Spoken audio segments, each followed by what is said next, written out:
Hello everyone, आज हामी पाइथनमा फंक्शन्सको बारेमा सिक्दै छौं। फंक्शन्स भनेको चाहिँ हामीले रियुजेबल कोड भनेर बुझ्न सक्छौं। हामीले कोड गर्दै जाँदाखेरि कहिलेकाहीँ सर्टेन कोड चाहिँ रिपिट भइरहेको हुन सक्छ। त्यो कोडहरु त्यसरी रिपिट भएको भई गर्दाखेरि धेरै लाइन्स लिन सक्छ अनि त्यस्तो गर्दाखेरि चाहिँ हामीलाई अलिकति झ्याउ पनि हुन्छ। त्यो धेरै रिपिटेसन्सहरुलाई चाहिँ हामीले कम गर्नको लागि घटाउनको चाहिँ हामीले फंक्शन युज गर्छौं है। पाइथनमा अब फंक्शन्स भनेको के हो भनेर सिक्छौं। पहिला फंक्शन्स भनेको चाहिँ simply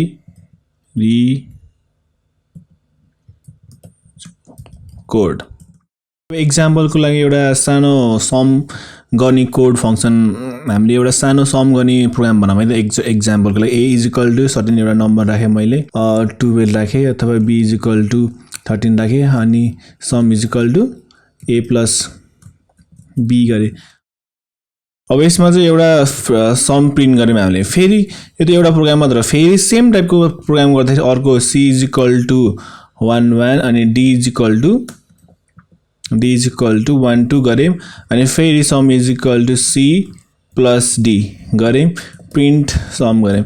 यसरी गर्दा हामीले चाहिँ दुईटा सम गर्नु पर्यो नि त। अब यसरी हामीले प्रिन्ट गर्दाखेरि दुईटा सम पनि हुने भयो। F5 गरौँ डाइरेक्ट।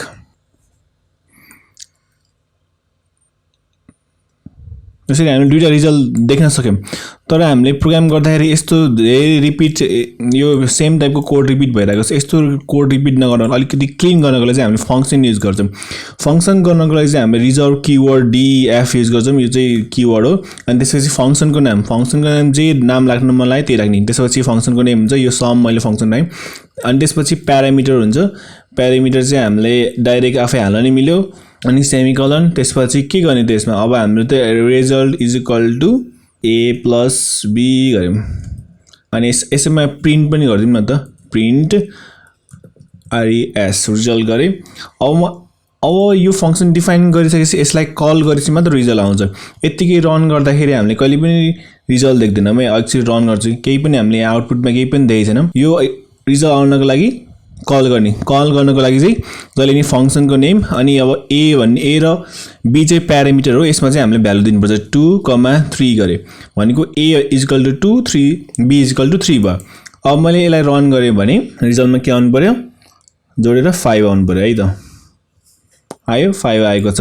अब मलाई यसरी नै अब धेरै पटक सम गर्नु पर्यो, अर्को डिफरेन्ट नम्बर सम गर्नु पर्यो भने सजिलो तरिकाले मैले गर्न सक्छु। फेरि अर्को गरे सम।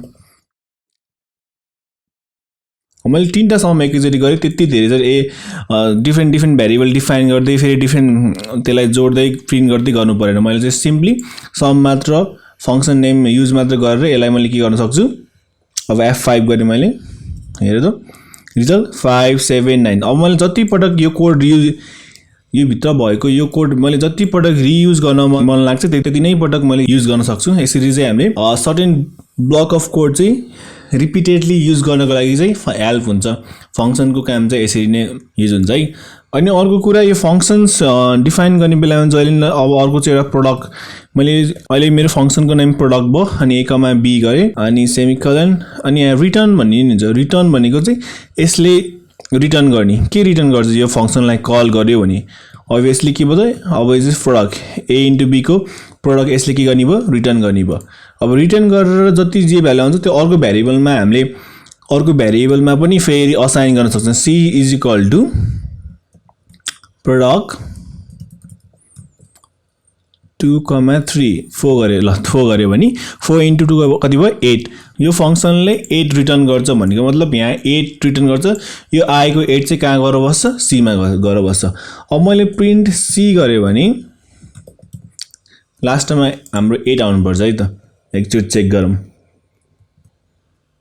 ल लास्टमा 8 आयो। यसरी चाहिँ हामीले रिटर्न पनि गर्न मिल्छ है भ्यालु भनेको। ल आजलाई हामीले यति सिकौं है त। Thank you everyone.